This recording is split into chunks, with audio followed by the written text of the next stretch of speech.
Macbeth Scotland के सम्राट का वफादार मंत्री था। वह बड़ा वीर, साहसी, पराक्रमी और बुद्धिमान था। वह कई बार युद्ध में अपनी वीरता और पराक्रम के जौहर दिखा चुका था। जिस युद्ध में वह सेना का नेतृत्व करता, उसमें स्कॉटलैंड की विजय निश्चित होती। उसकी इस बहादुरी से प्रसन्न होकर सम्राट ने उसे ग्लेमिस का प्रधानमंत्री बना दिया था। इसके बाद वह ग्लेमिस के अमात्य के नाम से प्रसिद्ध हुआ। कुछ लोग उसे प्रधानमंत्री मैकबेथ कहकर भी बुलाते थे।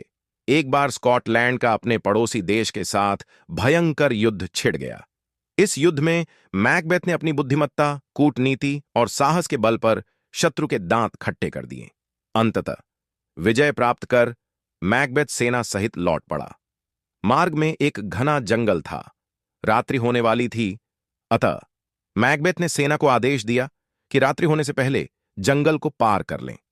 सभी तेजी से कदम उठाते हुए वहां से चल पड़े। मैकबेथ स्वयं भी सेनापति के साथ मैदान पार करने लगा। उस सेनापति का नाम बैंको था, जो मैकबेथ के समान ही वीर और साहसी था। सूर्य तेजी से पश्चिम की ओट में छिपता जा रहा था। परछाइयां धीरे धीरे लंबी होते हुए अंधकार में विलीन होने लगीं। कुछ ही देर में सूर्य पूरी तरह से अस्त हो गया, लेकिन अभी भी चारों ओर उसका थोड़ा सा प्रकाश फैला हुआ था। चलते चलते सहसा मैकबेथ को अपने आगे कुछ लोगों के फुसफुसाने का स्वर सुनाई दिया। उसने जैसे ही सिर उठाया, उसका चेहरा पसीने से नहा उठा। भय से आंखें बाहर निकलने को आतुर हो गई। सांसें जहां की तहां थम गई। उसके सामने 3 काली परछाइयां खड़ी थीं। झुर्रियोंदार चेहरा, जिसका रंग हल्दी के समान पीला था। आंखें अंदर की ओर धंसी हुईं, गाल पिचके हुए और मांसविहीन। इसके कारण सामने के दांत कुछ अधिक लंबे लग रहे थे। मांसविहीन अस्थि पंजर के समान शरीर और उस पर झूलते हुए कफन के समान विशाल काले लबादे। निस्देह वे इस दुनिया के प्राणी नहीं लग रहे थे। ऐसा प्रतीत हो रहा था मानो तीनों अब भी अभी कब्र फाड़कर बाहर निकले हों। उनका वेश डरावना और चाल ढाल स्त्रियों जैसी थी, लेकिन चेहरे पर लटकती लंबी दाढ़ी पुरुष होने का संकेत दे रही थी। ऐसा भयानक रूप किसी की भी धड़कनें रोकने के लिए पर्याप्त था, परंतु यह मैकबेथ था जो अभी तक उनके सामने खड़ा हुआ था। जैसे ही चीखने के लिए उसने मुंह खोला, वैसे ही एक छाया ने लकड़ी के समान सूखी उंगली अपने होठों पर रखकर उसे चुप रहने का संकेत किया। मैकबेथ का मुंह खुला कर खुला रखा गया, लेकिन आवाज नहीं निकली। वह आश्चर्य से भर उन्हें देखने लगा। तभी दूसरी छाया बोली, हे स्कॉटलैंड के वीर अमात्य मैकबेथ, डरो मत, हम तुम्हें कोई नुकसान नहीं पहुंचाएंगे।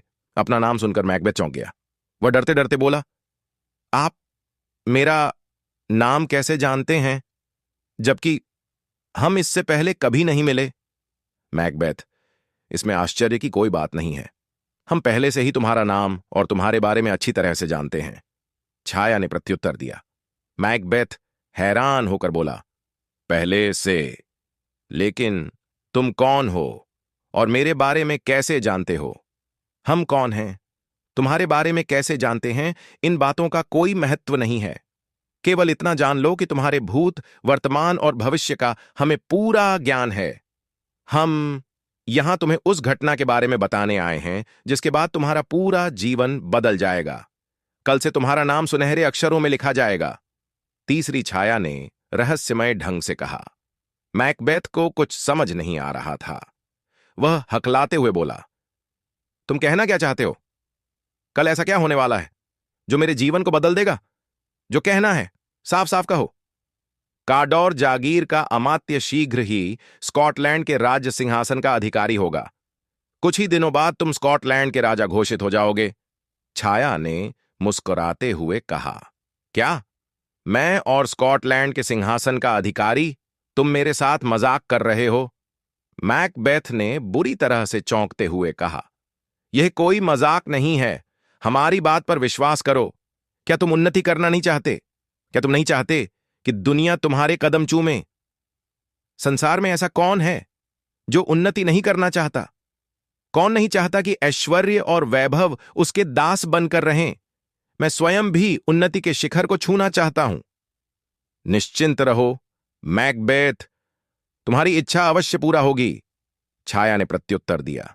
लेकिन मैं इस पर कैसे विश्वास कर लूं? ऐसा कौन सा चमत्कार होगा कि मैं एक देश का राजा बन जाऊंगा? मैकबेथ संशय प्रकट करते हुए बोला। मैकबेथ, तुम्हारे अविश्वास का कारण क्या है? अविश्वास का कारण स्पष्ट करते हुए मैकबेथ बोला। इस समय सम्राट डंकन के दो पुत्र जीवित हैं।